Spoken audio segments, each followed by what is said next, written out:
First and foremost, I'd like to give all praises, honor, and glory to Yahweh Shemi Shai. I want to give double honor to the apostles of greatness who not do well. Salutation to the men of Youthful and Sense elect. This is Brother Marcus out here in Trinidad. I just want to do a quick edification for the lexic. And it's more of a question, more than an edification, so to speak. All right, and the name of the lesson is, was Achior an Israelite? Was Achior in the book of Judith an Israelite? All right, so I'll get straight into it, and it's just an observation I made, and basically, as I said, this is not doctrine or anything, it's just a question that I'm putting out there. This is Judith chapter 5, and I would start at verse 3. It says, he said unto them, tell me now, ye sons of Canaan, who is this people that dwell in the hill country, and what are the cities that they inhabit, and what is the multitude of their army, and wherein is their power and strength, and what king is set over them, or captain of their army, and why have they determined not to come and meet me more than all the inhabitants of the west?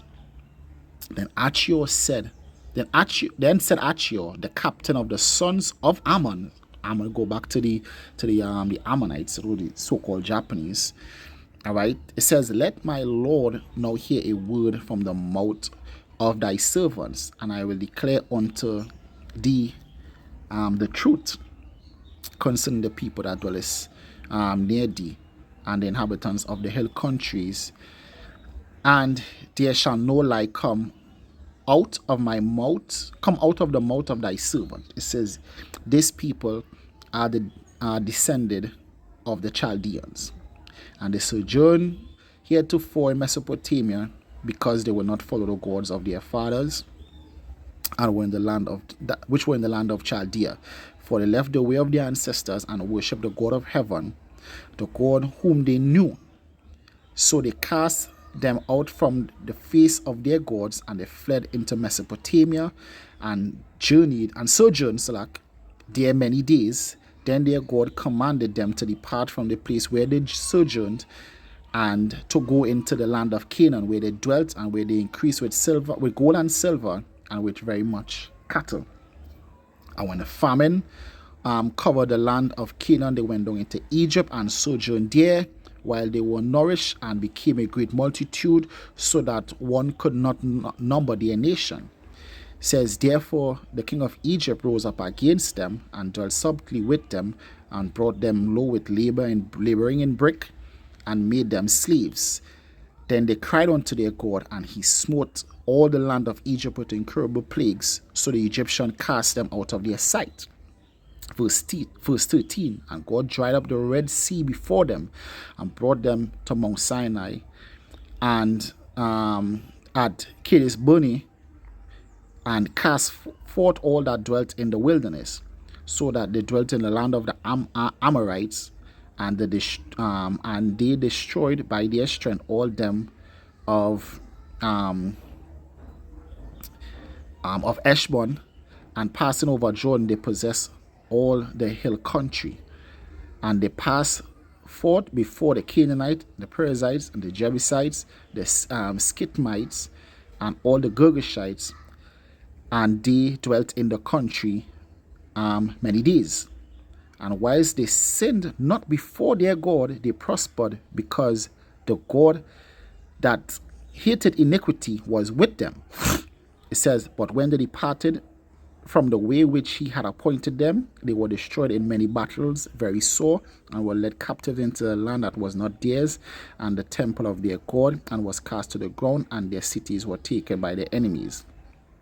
It says, but now are they turned to their God, and come from the place where they were scattered, and have possessed Jerusalem, where there is sanctuary, and are seated in the hill country, for it was desolate. Now therefore, my Lord and Governor, if there be any error against this people, and they have sinned against their God, let us consider that this shall be their ruin, and let us go up, and we shall overcome them. But if there be no iniquity in their nation, let my Lord now pass by, lest their Lord defend them, and their God be for them, and we become a reproach before all the world. All right. So as you can see what Achior did here, and when you go into research into his name actually means Achior, brother of light. All right. So he has a Hebrew name. All right, and I'll see if I find it on Google also.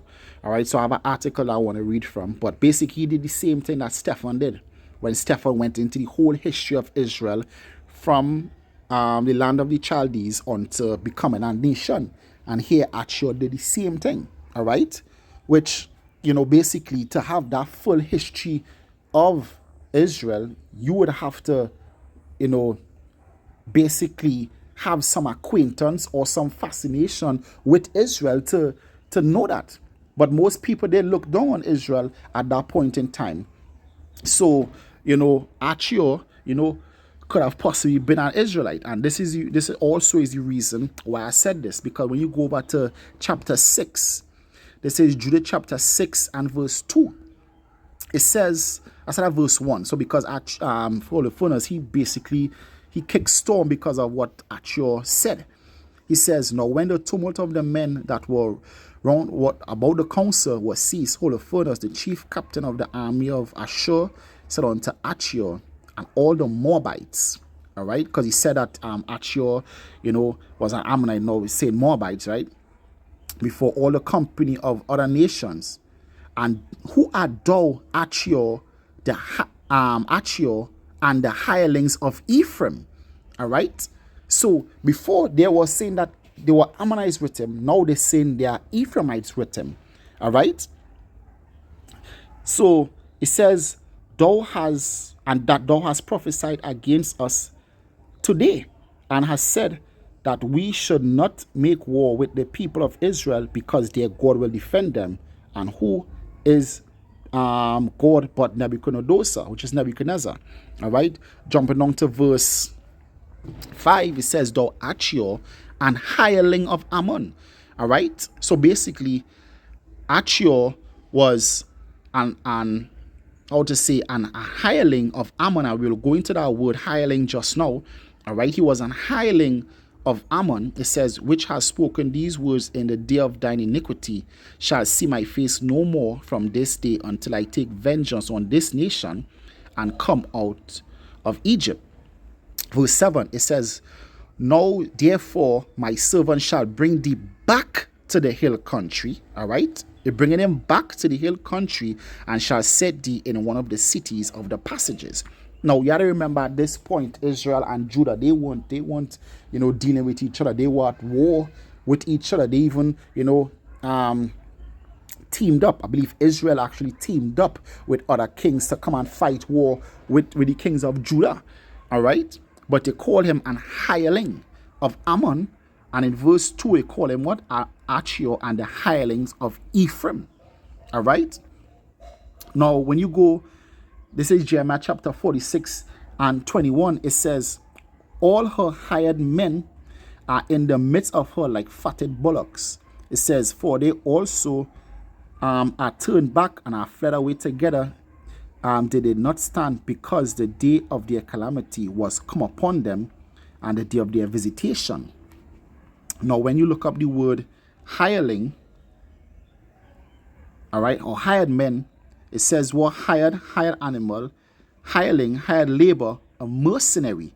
So basically Achior, when it says here Achior, the hireling of, and the hirelings of Ephraim, or Achior and hireling of Ammon, they said Achior, a mercenary of Ammon, because we know when you go back in the book of Ruth was an Ammonite, was a Moabite, and Israel was dwelling there. It says, be thou covered for my people, roughly paraphrasing. So Israel was dwelling amongst these nations. All right.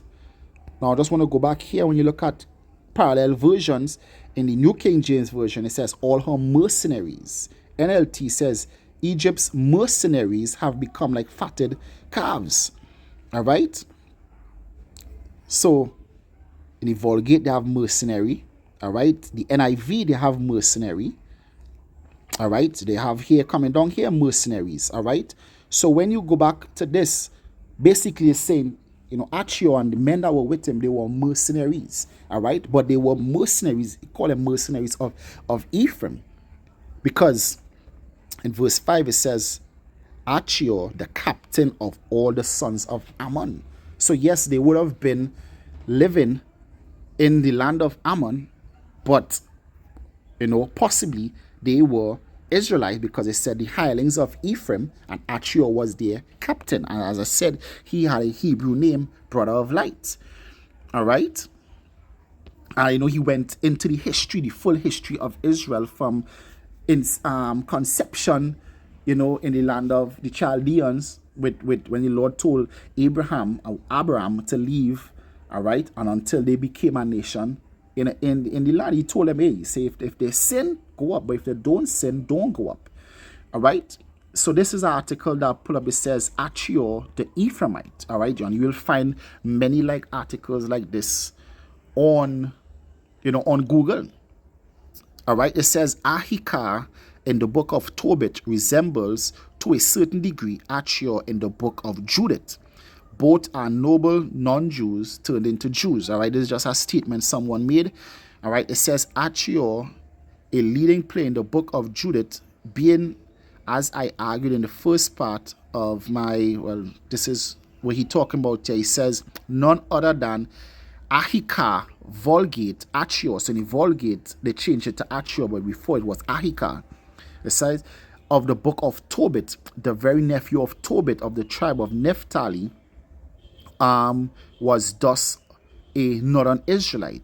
It says he was not therefore an actual citizen of the southern kingdom of Judah, a Jew. All right. It says why some scholars such as Kraling have accepted that the name Achior can be the same as Ahikar. These tend to disinclined to identify Achior of Judith with Achior of Tobit. It says an exception to this was Henry Cazell's 1951, as I have just learned from B. Otzen's book, Tobit and Judith, page 108, who had accepted both a name and person's identification, which Otzen from his part rejects. It says a surprising understanding of the figure of Achior is met with in an article from 1951 from Henry Cazell. He observes that the Vulgate of Tobit 1120 has the name Achior for Ahikar, and he thinks that Achior is only the Grecized, or the Greek way or Greek form of the Semitic Ahikar. All right, so that we have Ahikar in both the book of Tobit and the book of Judith. Ahikar is the pagan sage known to be advisor of the Assyrian king Sennacherib and Esarhaddon, and as the author of the widespread wisdom book, says thus being an outstanding representative of the international wisdom tradition. In the book of Tobit, Ahikar plays a particular role in Jewish seminar under the Assyrian king. All right. In chapter 5, Ahikar motif, the problems of the figure of Ahikar are dealt with. It says Ahikar in the book of Tobit resembles to a certain degree Achior in the book of Judith. It says both are noble non-Jews turned into Jews. All right. Should we assume that there is only one figure, Ahikar? It says, and does that mean that Achior in the book of Judith is, as a matter of fact, the wise Ahikar trying to help the Israelites with a clever speech, representing the divine wisdom? Cazell's 1951. So this was a so-called Bible historian, words. It says the idea is accepted above all by German scholars. All right, and you can see from Haag, 1963 coming down. All right, it says when in spite of this strong support for Cazels, I still have my doubts about the idea. Several reasons can be deduced. The transmission of a personal name in both books is facilitating. It says only one example, and the name Ahikar in Tobit, all right, mixed up with the name of a Median king. It says, thus I hardly think that Achior occurring once only in the book of Tobit can carry the weight of Kazar's hypothesis. It says, decisive is, however, the different status of the two figures. It says, in the book of Tobit, Ahikar is a Jew by birth and the tribe of Naphtali, whereas in the book of Judith, Ahikar is a genuine pagan who is eventually accepted in the Jewish congregation. End quote. It says the account of Achior and Judith. All right. I want to scroll down a little bit. All right, so this is where they went into Judith. All right.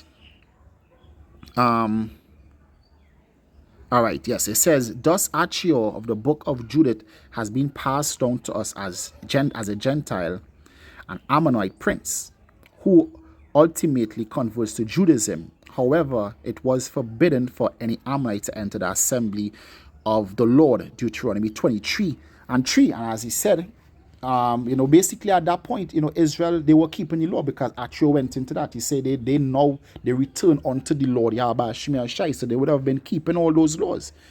All right. This being a key reason for the expulsion of the book of Judith from the Jewish canon. So this, as I said, the reason why the book of Judith was expelled from the Bible was because at that point Israel was keeping the laws, and to take an Ammonite into the congregation, they thought that something had to be wrong with this book.